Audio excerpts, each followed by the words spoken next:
क्या आपने कभी खुद को ऐसी स्थिति में पाया है जहां एक युवा महिला आप पर दूसरी नजर डाल रही हो और आप आश्चर्यचकित रह गए हो कि इसका क्या मतलब है? खैर, आज हम ठीक उसी का पता लगाने जा रहे हैं। हम इस बात की बारीकियों पर गौर करेंगे कि जब एक युवा महिला आपकी ओर देखती है तो इसका क्या मतलब हो सकता है और आप एक वृद्ध व्यक्ति के रूप में सम्मानजनक और आकर्षक तरीके से कैसे प्रतिक्रिया दे सकते हैं। ओह, और अंत में मेरी बोनस टिप को न चूके, मैंने आखिरी के लिए सबसे महत्वपूर्ण चीज बचाकर रखी है। एक आत्मविश्वास कुंजी है। आत्मविश्वास वह मूक संचारक है जो बिना एक शब्द कहे किसी का ध्यान आकर्षित कर सकता है। लेकिन याद रखें, आत्मविश्वास और अहंकार के बीच एक महीन रेखा होती है। तो उस सही संतुलन को बनाने का रहस्य क्या है? सबसे पहले, यह सब आपके आसन के बारे में है। सीधे खड़े रहें, लेकिन आराम से। इसे एक गैर मौखिक हाथ मिलाने के रूप में सोचे जो कहता है, मैं अपनी त्वचा में सहज हूँ। इसका मतलब मोर की तरह सीना फुलाना नहीं है। यह सहजता और आत्माश्वासन की भावना को मूर्त रूप देने के बारे में है। आगे दृष्टिकोण के बारे में बात करते हैं। आत्मविश्वास का मतलब किसी को कुछ भी साबित करना नहीं है। यह आप जो है उसके साथ शांति से रहने के बारे में है। इसका मतलब है बातचीत पर हावी होने की कोशिश करने के बजाय वास्तविक रुचि के साथ बातचीत में शामिल होना। असुरक्षा के क्षण आना ठीक है, वास्तव में वे अविश्वसनीय रूप से प्यारे हो सकते हैं। याद रखें, आत्मविश्वास का मतलब कभी असफल न होना नहीं है। यह इस तथ्य के साथ ठीक होने के बारे में है कि कभी कभी आप ऐसा करेंगे। और यहाँ एक छोटी सी युक्ति है, अभ्यास परिपूर्ण बनाता है। इन तकनीकों को केवल डेटिंग परिदृश्यों में ही नहीं बल्कि रोजमर्रा की स्थितियों में भी आजमाएं। चाहे आप कॉफी ऑर्डर कर रहे हो या किसी पड़ोसी से बातचीत कर रहे हो, उस आत्मविश्वास पूर्ण मुद्रा और रवैये का अभ्यास करें। जल्द ही यह दूसरी प्रकृति बन जाएगी और आप में उस तरह का आत्मविश्वास जगेगा जो बिल्कुल अनूठा है।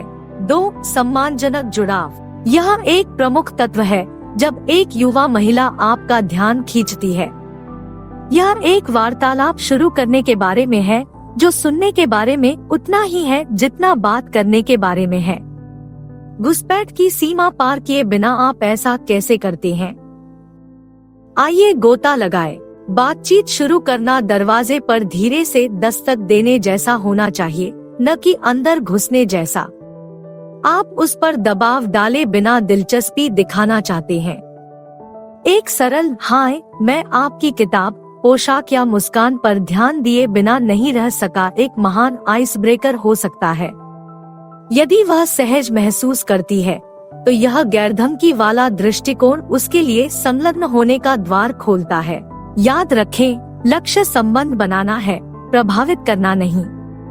आप एक कदम उठाएं और फिर उसे अपना कदम उठाने के लिए जगह दें। उसकी प्रतिक्रियाओं और शारीरिक भाषा पर ध्यान दें। अगर वह खुली और प्रतिक्रियाशील लगती है तो बढ़िया, यदि नहीं तो शालीनता से पीछे हटना महत्वपूर्ण है। सम्मान पूर्वक शामिल होने का अर्थ यह भी है कि वह जो कहना चाहती है उसमें वास्तव में दिलचस्पी लेना। यह सिर्फ बोलने के लिए अपनी बारी का इंतजार करने के बारे में नहीं है, बल्कि एक संवाद बनाने के बारे में है जहां आप दोनों एक दूसरे को साझा कर सकते हैं और सीख सकते हैं। इस प्रकार की विचारशील और विचारशील बातचीत न केवल आकर्षक होती है बल्कि एक सार्थक संबंध की नींव भी तैयार करती है। 3. सामान्य आधार खोजें। यह गहरे संबंध के लिए एक गुप्त मार्ग की खोज करने जैसा है। यह रुचियों और अनुभवों को साझा करने के बारे में है जो आपको करीब लाते हैं।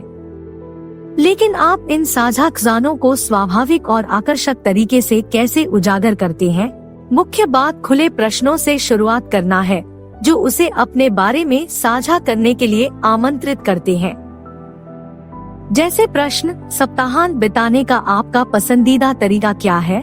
या क्या आपने हाल ही में कोई अच्छी किताबें पढ़ी है? महान है। ये प्रश्न आगे की खोज के लिए विषयों से भरे कमरों के द्वार खोल रहे हैं। यहाँ सच्ची जिज्ञासा आपकी सबसे अच्छी दोस्त है। आपको उसके जुनून और अनुभवों में सच्ची दिलचस्पी दिखाने की जरूरत है।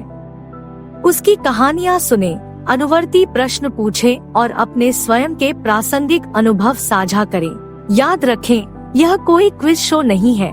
आपको सभी उत्तरों की जरूरत नहीं है या उसकी पसंद की हर चीज में विशेषज्ञ होने का दिखावा करने की जरूरत नहीं है। यह कहना बिल्कुल ठीक है, मैंने इसके बारे में कभी नहीं सुना, मुझे और बताओ। यह ईमानदारी अविश्वसनीय रूप से ताज़ा हो सकती है और दिखाती है कि आप उसके इनपुट और परिप्रेक्ष्य को महत्व देते हैं। सामान्य आधार ढूंढना न केवल समानताएं खोजना है, बल्कि मतभेदों की सराहना करना भी है। यह देने और लेने का नृत्य है, जहां आप दोनों एक ऐसी बातचीत में योगदान करते हैं जो आप दोनों की तरह ही अनोखी होती है। इसलिए खुले दिल और जिज्ञासु दिमाग के साथ इसमें उतरें और आप शायद पाएंगे कि सामान्य आधार सामान्य समझ और एक सार्थक संबंध में बदल जाता है। मुझे आशा है कि आप अब तक वीडियो का आनंद ले रहे हैं। यदि आप हैं, तो क्या आप कुछ प्यार दिखा सकते हैं? एक त्वरित लाइक, एक टिप्पणी या यहाँ तक कि एक सदस्यता मेरे लिए बहुत मायने रखती है। धन्यवाद। 4. सीमाओं को समझें। सीमाओं को समझना और उनका सम्मान करना डेटिंग की दुनिया में मानचित्र पर घूमने जैसा है। एक आरामदायक और सम्मानजनक संबंध बनाने के लिए यह महत्वपूर्ण है। लेकिन आप इन अदृश्य पंक्तियों को कैसे पढ़ते हैं? आइए इसे तोड़ें। सबसे पहले उसकी बॉडी लैंग्वेज पर ध्यान दें। यह बहुत कुछ कहता है। यदि वह आपसे नजरें मिला रही है, आपकी ओर मुंह कर रही है या आपकी ओर झुक रही है, तो ये आमतौर पर अच्छे संकेत हैं। हालांकि अगर वह एक कदम पीछे हटती है, अपनी बाहों को पार करती है या बार बार दूर देखती है, तो वह शायद कुछ जगह के लिए संकेत दे रही है। ये संकेत आपके अगले कदम का मार्गदर्शन करने वाले सड़क संकेतों की तरह है। यह सुनने के बारे में भी है, सिर्फ यह नहीं कि क्या कहा गया है, बल्कि यह भी कि क्या नहीं कहा गया है। यदि वह संक्षिप्त उत्तर दे रही है या बातचीत में ज्यादा शामिल नहीं हो रही है, तो यह विनम्रता पूर्वक खुद को माफ करने का समय हो सकता है। याद रखें, यह अस्वीकृति नहीं है, यह उसके आराम क्षेत्र का सम्मान करने के बारे में है। यहाँ एक सलाह है, हमेशा सावधानी बरतते हुए गलती करें। यदि आप इस बारे में अनिश्चित हैं कि बातचीत या प्रश्न के साथ आगे बढ़ना है या नहीं, तो रुक जाना ही बेहतर है। सीमाओं का सम्मान करने का मतलब सिर्फ उस चीज से बचना नहीं है जो उसे असहज करती है। यह दर्शाने के बारे में भी है कि आप उसके आराम और सहमति को अपने हितों से ऊपर महत्व देते हैं। सीमाओं का सम्मान करना एक सज्जन व्यक्ति का अंतिम लक्षण है। यह दर्शाता है कि आप समझते हैं कि अच्छे संबंध आपसी आराम और सम्मान पर बनते हैं। तो इन युक्तियों को ध्यान में रखें और आप न केवल विचारशील व्यक्ति के रूप में सामने आएंगे, बल्कि ऐसे व्यक्ति के रूप में भी सामने आएंगे जो वास्तव में आधुनिक डेटिंग की कला को समझता है। 5. प्रभावित करने के लिए पोशाक। प्रभावित करने के लिए कपड़े पहनने का मतलब आपके व्यक्तित्व को इस तरह से प्रदर्शित करना है जो आकर्षक और उम्र के अनुकूल दोनों हो। नमस्ते कहने से पहले अपनी पोशाक को एक दृश्य परिचय के रूप में सोचें। तो आप सही स्वर कैसे पकड़ते हैं? सबसे पहले ऐसे कपड़े चुनें जो अच्छी तरह से फिट हो।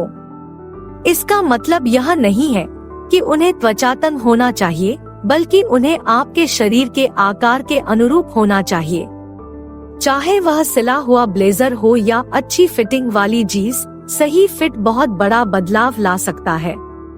इससे पता चलता है कि आप अपनी उपस्थिति के बारे में परवाह करते हैं और विस्तार से आप अपने आप को दूसरों के सामने कैसे प्रस्तुत करते हैं, जिसमें वह भी शामिल है। आगे बात करते हैं संवारने की। यह सिर्फ एक त्वरित दाढ़ी या कोलोन के छींटे से कहीं अधिक है। व्यक्तिगत साज सज्जा जैसे साफ सुथरा बाल कटवाना, कटे हुए नाखून और साफ ताज़ा खुशबू विस्तार पर आपके ध्यान के बारे में बहुत कुछ बताता है। ये छोटी छोटी चीजें हैं जो बड़ा प्रभाव डाल सकती हैं। याद रखें, यह सीधे किसी फैशन पत्रिका से निकले व्यक्ति जैसा दिखने के बारे में नहीं है। बस अपना सर्वश्रेष्ठ संस्करण बने। एक साफ सुथरा पॉलिश लुक न केवल ध्यान आकर्षित करता है, बल्कि यह भी दर्शाता है कि आप अपना और उस व्यक्ति का सम्मान करते हैं जिसे आप आकर्षित करने की उम्मीद कर रहे हैं। इसलिए इस तरह से कपड़े पहने जो आपको प्रामाणिक लगे और अपनी अलमारी को अपने अद्वितीय आकर्षण और चरित्र का विस्तार बनने दे। 6. स्वयं बने। किसी भी वास्तविक संबंध के मूल में प्रामाणिकता निहित होती है। स्वयं बने रहना डेटिंग की दुनिया में ईमानदारी का उपहार देने जैसा है। लेकिन यह इतना महत्वपूर्ण क्यों है और आप प्रभावित करने की इच्छा के साथ प्रामाणिक होने को कैसे संतुलित करते हैं? आओ हम इसे नजदीक से देखें। जब आप प्रामाणिक होते हैं तो आप सहज होते हैं और यह आराम संक्रामक होता है। यह उसे बताता है कि आप अपनी त्वचा में सहज हैं और इससे अधिक आकर्षक कुछ भी नहीं है। ऐसा व्यक्ति होने का दिखावा करना जो आप नहीं हैं, कमजोर नींव पर घर बनाने जैसा है। देरस बेर आपकी सच्चाई सामने आ जाएगी और यदि यह आपके द्वारा प्रस्तुत किए गए व्यक्तित्व से बहुत अलग है तो इससे दोनों पक्षों को निराशा हो सकती है। प्रभावित करने के लिए बहुत अधिक प्रयास करना उल्टा भी पड़ सकता है। यह निष्ठाहीन या हताशापूर्ण भी लग सकता है। इसके बजाय अपने सच्चे हितों को साझा करें, अपने अनुभवों के बारे में ईमानदारी से बोलें और सम्मानपूर्वक अपनी राय व्यक्त करें। याद रखें, एक वास्तविक संबंध दो तरफा होता है। यह एक दूसरे की सराहना करने के बारे में है कि आप वास्तव में कौन हैं, दिखावे के लिए नहीं। तो अगली बार जब आप खुद को किसी कहानी को संवारने या किसी विचित्रता को छिपाने की इच्छा महसूस करें तो रुकें और याद रखें, प्रामाणिकता आपका सबसे मजबूत पक्ष है। यह एक ऐसा संबंध बनाने की कुंजी है जो न केवल रोमांचक हो बल्कि स्थायी भी हो। वास्तविक बने रहें। यह किसी ऐसे व्यक्ति को ढूंढने का सबसे अच्छा तरीका है जो आपकी वास्तविक सराहना करता है। और अब उस विशेष बोनस टिप के लिए जिसका मैंने शुरुआत में वादा किया था। यह आपको आश्चर्यचकित कर सकता है, लेकिन यह अविश्वसनीय रूप से प्रभावी है। हास्य की शक्ति को अपनाएं। हाँ, हास्य यह आकर्षण की कला में एक गुप्त हथियार है, विशेषकर वृद्ध पुरुषों और युवा महिलाओं की गतिशीलता में। लेकिन हास्य इतना गेम चेंजर क्यों है? आइए इसे खोलें। हास्य बाधाओं को तोड़ता है। यह एक सार्वभौमिक भाषा है जो तनाव को कम करती है और साझा आनंद की भावना पैदा करती है। जब आप उसे हंसाते हैं या सिर्फ मुस्कुराते हैं तो आप जुड़ाव का एक ऐसा क्षण बना रहे होते हैं जो उम्र और सतही आकर्षण से परे होता है। यह दर्शाता है कि आप खुद को बहुत गंभीरता से नहीं लेते हैं और आप रोजमर्रा के क्षणों में खुशी पा सकते हैं। लेकिन यहाँ कुंजी यह है, यह वास्तविक और प्राकृतिक होना चाहिए। जबरदस्ती मजाक करना या मजाकिया बनने की बहुत अधिक कोशिश करना अरुचिकर हो सकता है। इसके बजाय वास्तविक जीवन की स्थितियों में हास्य खोजें, अपने अनुभवों से मनोरंजक उपाख्यान साझा करें और खुद पर हंसने से न डरें। इस प्रकार का हल्का फुल्कापन संक्रामक होता है और एक गर्मजोशीपूर्ण और आमंत्रित वातावरण बनाता है। याद रखें, हास्य का मतलब हास्य अभिनेता होना नहीं है। यह आपका हल्का पक्ष दिखाने और जीवन में आनंद की सराहना करने के बारे में है। यह दिखाने का एक सूक्ष्म लेकिन शक्तिशाली तरीका है कि उम्र सिर्फ एक संख्या है और जो वास्तव में मायने रखता है वह है जुड़ने, खुशी साझा करने और एक दूसरे की कंपनी का आनंद लेने की क्षमता। तो आगे बढ़े अपना हास्य पक्ष अपनाएं और जादू होते हुए देखें।